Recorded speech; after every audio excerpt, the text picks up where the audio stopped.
বাংলাদেশ সীমান্তে বিজিবির বাধায় পিছু হটল ভারতীয় বিএসএফ। ভারতীয় সীমান্তে বিজিবি পিঠ দেখাবে না বললেন স্বরাষ্ট্র উপদেষ্টা। আরও বললেন, সীমান্ত রক্ষায় বিজিবি সৈনিকদেরকে প্রস্তুত থাকতে হবে। দেশে ফিরছেন 90 জেলে আর ভারতে ফিরবেন 95 জন। বিজিবির 1100 নারী সৈনিক কোনো অংশেই কম নন। পঞ্চগড়ে 6টি ভারতীয় গরু আটক করেছে বিজিবি। বিস্তারিত জানতে পুরো ভিডিওটি মনোযোগ সহকারে দেখতে থাকুন। লালমনিরহাটের পাটগ্রাম সীমান্তের দহগ্রামে কাঁটাতারের বেড়া নির্মাণকালে বিজিবির বাধায় পিছু হটেছে ভারতীয় সীমান্তরক্ষী বাহিনী বিএসএফ। 1 জানুয়ারি বুধবার বিকেলে বর্ডার গার্ড বাংলাদেশের বিজিবি রংপুর 51 ব্যাটালিয়নের অধিনায়ক লেফটেন্যান্ট কর্নেল মোহাম্মদ সেলিম আলদিন সীমান্তে নির্মাণ কাজ বন্ধ রাখার বিষয়টির সত্যতা নিশ্চিত করেছেন।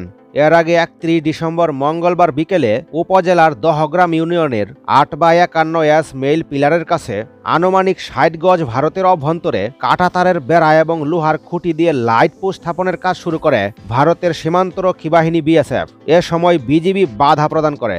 বিজিবি সূত্রে জানা যায়, গত মঙ্গলবার 31 ডিসেম্বর রংপুর ব্যাটালিয়নের 51 বিজিবি অধীনস্থ লালমনিরহাটের পাটগ্রাম থানাধীন দহগ্রাম বিউপির দায়িত্বপূর্ণ এলাকায় 6 ব্যাটালিয়ন বিএসএফ এর করুণ ক্যাম্পের সদস্যরা ভারতীয় নাগরিকদের সহায়তায় সীমান্ত পিলার ডিএমপি 8/51 থেকে আনুমানিক 60 গজ ভারতের অভ্যন্তরে কাঁটাতারের বেড়া এবং লোহার খুঁটি দিয়ে লাইট পোস্ট স্থাপন কাজ শুরু করেন। সংবাদ পাওয়ার সঙ্গে সঙ্গে বিজিবি টহল দল দ্রুত ঘটনাস্থলে পৌঁছায় এবং বেড়া নির্মাণে বাধা দেয়। বিজিবির বাধা উপেক্ষা করে বিএসএফ সদস্যরা কাজ অব্যাহত রাখার চেষ্টা করলে বিজিবি টহল দল তীব্র প্রতিবাদ জানায়। এক পর্যায়ে বিজিবি টহল দলের তীব্র প্রতিবাদের প্রেক্ষিতে বিএসএফ সদস্যরা কাজ বন্ধ রেখে সীমান্তের 150 গজ ভারতের অভ্যন্তরে পিছু হটতে বাধ্য হন। এরপর মালামাল সরিয়ে 150 গজ ভারতের অভ্যন্তরে নিয়ে যান তারা। এ সময়ে বিজিবি পানবাড়ি কোম্পানির কমান্ডার জামিল আহমেদ বলেন, বিষয়টি নিয়ে তাৎক্ষণিক মৌখিকভাবে প্রতিবাদ জানানো হয়েছে। উক্ত এলাকায় বিজিবি টহল দলের সার্বক্ষণিক অবস্থান সহ নজরদারি বৃদ্ধি করা হয়েছে। এ বিষয়ে কোম্পানি কমান্ডার পর্যায়ে পতাকা বৈঠক আহ্বান করা হয়েছে। স্বরাষ্ট্র উপদেষ্টা লেফটেন্যান্ট জেনারেল মোহাম্মদ জাহাঙ্গীর আলম চৌধুরী বলেছেন, ভারতীয় সীমান্তে বর্ডার গার্ড বাংলাদেশ বিজিবি যাতে কোনো অবস্থাতেই পিঠ নয় বুক দেখায় সে নির্দেশনা দেওয়া হয়েছে। তিনি আরও জানান, ভারতীয় সীমান্তে হত্যা বন্ধে সর্বাত্মক চেষ্টা চলছে। সর্বশেষ সীমান্তের হত্যাকাণ্ড খাসিয়াদের নিজেদের মধ্যে শত্রুতার কারণে হয়েছে। ভারতীয় মিডিয়ার মিথ্যাচারের বিরুদ্ধে সোচ্চার হওয়ারও আহ্বান জানান তিনি আরও বলেন, দেশের 4427 কিলোমিটার দীর্ঘ সীমান্ত সুরক্ষা, মাতৃভূমির অখণ্ডতা ও নিরাপত্তা রক্ষার পাশাপাশি চোরাচালান, মাদক, নারী শিশু পাচার সহ সীমান্ত অপরাধ দমনে ভূমিকা রাখছে বিজিবি। পাশাপাশি দুর্যোগ মোকাবিলায় দক্ষতা ও পেশাদারিত্বের সঙ্গে দায়িত্ব পালন করছে। সীমান্ত রক্ষায় বিজিবি সৈনিকদেরকে প্রস্তুত থাকতে হবে। স্বরাষ্ট্র উপদেষ্টা বলেছেন, জীবন দিয়ে হলেও দেশের সীমান্ত রক্ষায় বর্ডার গার্ড বাংলাদেশের সৈনিকদেরকে প্রস্তুত থাকতে হবে। দেশ মাতৃকাকে রক্ষায় আপনারা প্রয়োজনে জীবন দেবেন, তবু দেশের 1 ইঞ্চি মাটি হাতছাড়া হতে দেবেন না। স্বরাষ্ট্র উপদেষ্টা আরও বলেন, মিয়ানমার ঘেঁষা বাংলাদেশ সীমান্ত এখন সম্পূর্ণ আমাদের নিয়ন্ত্রণে আছে।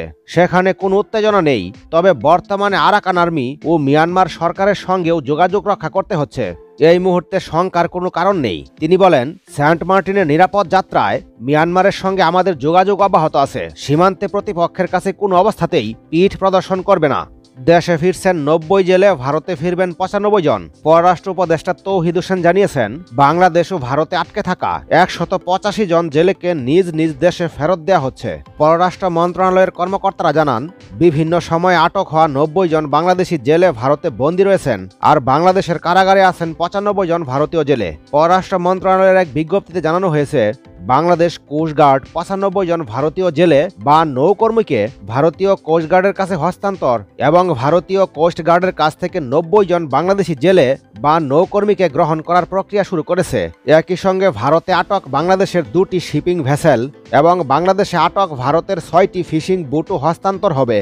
বিজ্ঞপ্তিতে বলা হয়েছে, পররাষ্ট্র মন্ত্রণালয়, স্বরাষ্ট্র মন্ত্রণালয়, নৌপরিবহন মন্ত্রণালয়, মৎস্য ও প্রাণী সম্পদ মন্ত্রণালয়, বাংলাদেশ কোস্টগার্ড, বাংলাদেশ পুলিশ, স্থানীয় প্রশাসন এবং অন্যান্য সংশ্লিষ্ট সংস্থার সমন্বয়ে আগামী 5 জানুয়ারি আন্তর্জাতিক জলসীমায় হস্তান্তর কার্যক্রম সম্পন্ন হবে। এরপর আগামী 6 জানুয়ারি বিকেলে বাংলাদেশি জেলে বা নৌকর্মীরা তাদের ফিশিং ভেসেল সহ চট্টগ্রামে ফেরত আসবেন, এমনটাই আশা করা হচ্ছে। গত অক্টোবর-নভেম্বরে বাংলাদেশ জলসীমায় প্রবেশের কারণে 95 জন ভারতীয় জেলে এবং তাদের 6টি মাছ ধরার ট্রলার আটক করা হয়। আজ বৃহস্পতিবার সকালে বাগেরহাট ও পটুয়াখালী জেলা কারাগারে আটককৃত এই 95 জন ভারতীয় জেলেকে মুক্তি দেওয়া হয়েছে। অন্যদিকে গত বছরের 9 ডিসেম্বর আন্তর্জাতিক সমুদ্র সীমার কাছে এফবি লাইলা 2 ও এফবি ম্যাগনা 5 নামে দুটি বাংলাদেশি ফিশিং ভেসেল সহ মোট 78 জন আটক করা হয়। এছাড়াও গত 12 সেপ্টেম্বর বাংলাদেশি মাছ ধরার নৌকা এফবি কৌশিক প্রতিকূল আবহাওয়ার ঝড়ের কারণে ডুবে যায়। সেখানে থাকা 12 বাংলাদেশি জেলে বা নৌকর্মীকে ভারত আটক করে নিয়ে যায়। ইতোমধ্যে তাদের কারামুক্তি দেওয়া হয়েছে। 78 জন বাংলাদেশি জেলে বা নৌকর্মী ভারতের উড়িষ্যা রাজ্যের মালদ্বীপে ভারতীয় কোস্টগার্ডের তত্ত্বাবধানে এবং 12 জন বাংলাদেশি জেলে পশ্চিমবঙ্গের কাক দ্বীপে বন্দী আছেন। বিজিবির 1100 নারী সৈনিক কোনো অংশেই কম নন। সীমান্ত রক্ষার মতো গুরুত্বপূর্ণ দায়িত্ব দক্ষতার সঙ্গে পালন করছেন বর্ডার গার্ড বাংলাদেশের প্রায় 1100 নারী সদস্য।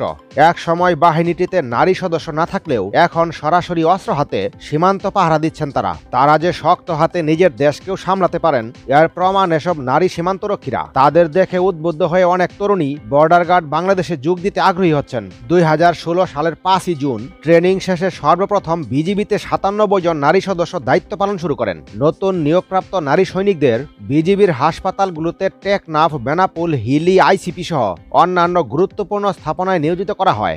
এরপর প্রতি বছরই পুরুষ সৈনিকের পাশাপাশি নারী সৈনিক নিয়োগ দিতে থাকে বিজিবি।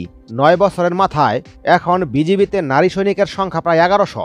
বিজিবির নারী সৈনিকরা কোনো অংশেই কম নন। তারা পুরুষ সৈনিকদের সঙ্গে কাঁধে কাঁধ মিলিয়ে দায়িত্ব পালন করে যাচ্ছেন। তারা সীমান্তে চোরাচালান দমনে, পেট্রোলিং, চেকপোস্ট ডিউটি, নারী চোরা কারবারিদের চেক করা সহ যে কোনো দায়িত্ব সুন্দরভাবে সম্পন্ন করতে সক্ষম।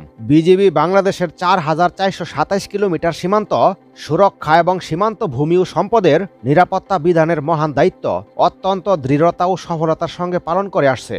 এর অংশীদার এখন নারীরাও। বিজিবির নারী সদস্যরা সীমান্তে অপারেশনাল কার্যক্রমে অংশ নিচ্ছেন।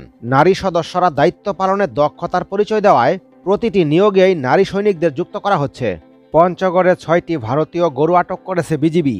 পঞ্চগড়ের সদর উপজেলায় অবৈধভাবে আনা 6টি ভারতীয় গরু আটক করেছে বিজিবি। 2 জানুয়ারি বৃহস্পতিবার সকালে উপজেলার অমরখানা ইউনিয়নের বিওপির অধীনস্থ বাংলাদেশ ভারত সীমান্তের মেইন পিলার 743-এর সাব পিলার 3 হতে 600 মিটার বাংলাদেশের অভ্যন্তরে বুটবাজার এলাকা থেকে গরুগুলো আটক করে নীলফামারী 56 বিজিবি ব্যাটালিয়নের অমরখানা ক্যাম্পের টহল দলের সদস্যরা। পরে গরুগুলো অমরখানা ক্যাম্পে নিয়ে যাওয়া হয়।